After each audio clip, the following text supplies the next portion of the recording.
watching Sunday Sound Off with Frank Boal. Okay, welcome back to Sunday Sound Off. And our first hot topic of the night: which free agent from another team should the Chiefs pursue, or should they just pursue their own free agents? TJ? Well, I think first and foremost they should go after Derek Johnson, get him re-upped and back on the Chiefs. And after that, I think you have to start thinking a little bit outside the box. A couple of guys with some character issues, some red flags in the past. I think that the locker room atmosphere and environment for the Chiefs is really good for that kind of character. He's not going to disrupt anything. I'd look at Adam Jones first and foremost. I know he's going to be 33, but I think that he could be a valuable asset for at least a couple of years for the Kansas City Chiefs.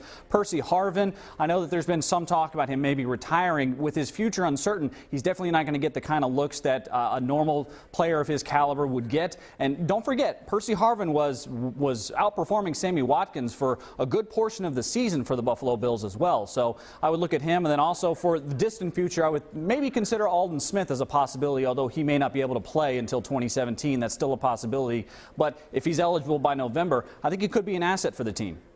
Blair, what do you think? Who would you like to see, Chiefs? Well, I do like the idea of Percy Harvin for sure, but I'm going to keep it in-house first of all. I know we talk a lot about Derek Johnson and Tamba Hali and his issue, and Jay Howard, Eric Berry. With so many Chiefs have to be addressed, but the one that I hope that they address is Jeff Allen on the offensive line. You know, the Chiefs' turnaround last season started when Jeff Allen was inserted into the starting lineup, and Andy Reid himself said that he brought a toughness to the offensive line that was really in disarray over the first month or so of the season. It's not the Chiefs' habit to bring back offensive linemen. They let them walk in free agency. I hope they take a hard look at Jeff Allen.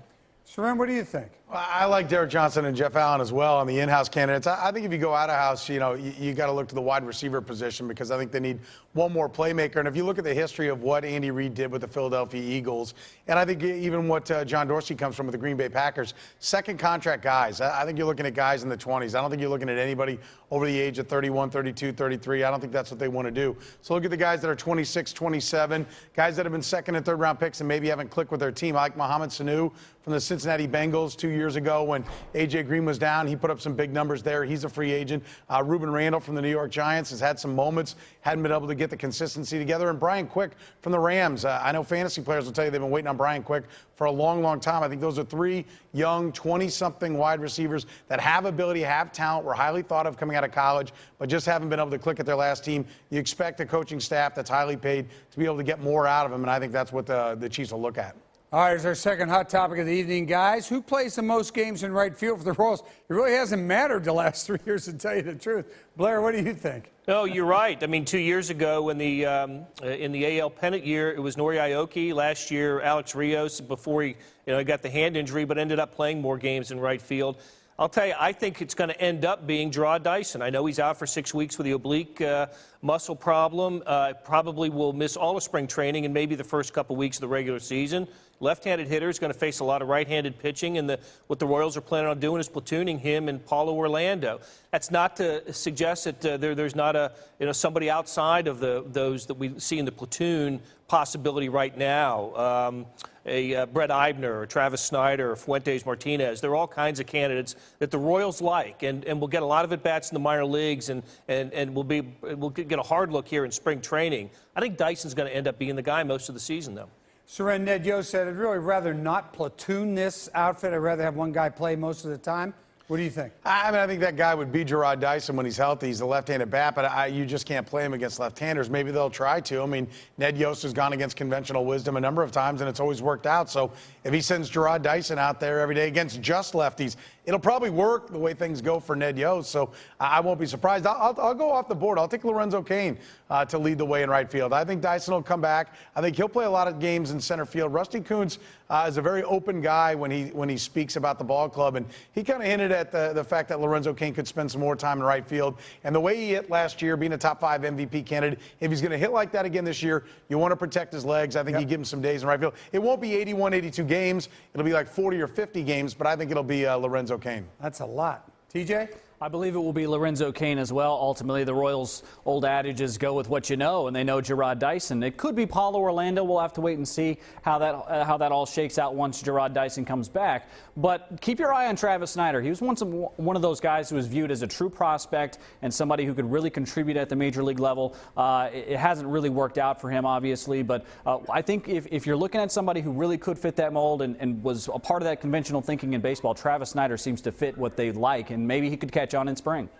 All right, and our final hot topic, the Big 12 named Texas Tech's Tubby Smith as a coach here. His team finished 7th. Who's your coach of the year, Saran? Well, you know, it sure as hell isn't Tubby Smith, that's for sure. Look, this is the award. It's one of my pet peeves. I mean, Coach of the Year award always goes to the guy that you can be assured will not have his job in 4 or 5 years. He overachieves by a little bit. Everybody gets excited. They build expectations. 2 or 3 years later, he's either fired or run off because he couldn't live up to the expectations that should have never been put there. The Coach of the Year is Bill Self. He's won this league 12 years in a row. You win the league, you're the Coach of the Year.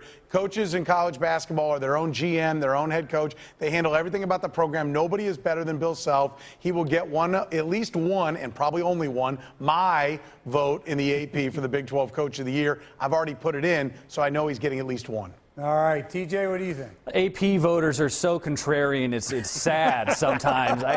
It infuriates me. I need one of those votes. Get on that, Soren. No, it is Bill Self. Soren's absolutely right. He's far above and beyond exceeded anything any coach has done in this league in a long, long time, and ever, I should say. But additionally, too, let's not forget, Kansas got better throughout the season. I mean, they improved tremendously. They answered all the questions they needed to answer. They got appreciably better defensively. Their numbers defensively late in conference were significantly better. And additionally, too, they found that big post presence, which is going to help them come March Madness time. Absolutely, it's Bill Self.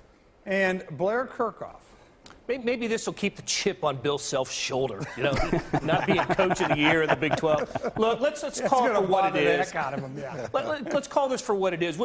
Coach of the Year is more of a team award that's established by the media in the preseason projections of the league. Everybody had Texas Tech not down in the standings in the bottom 3, not making the tournament. They get all the way up to 7th, and they're going to be in the NCAA tournament this year. They're 9-9. It's the first non-losing conference record since 2007 for Texas Tech.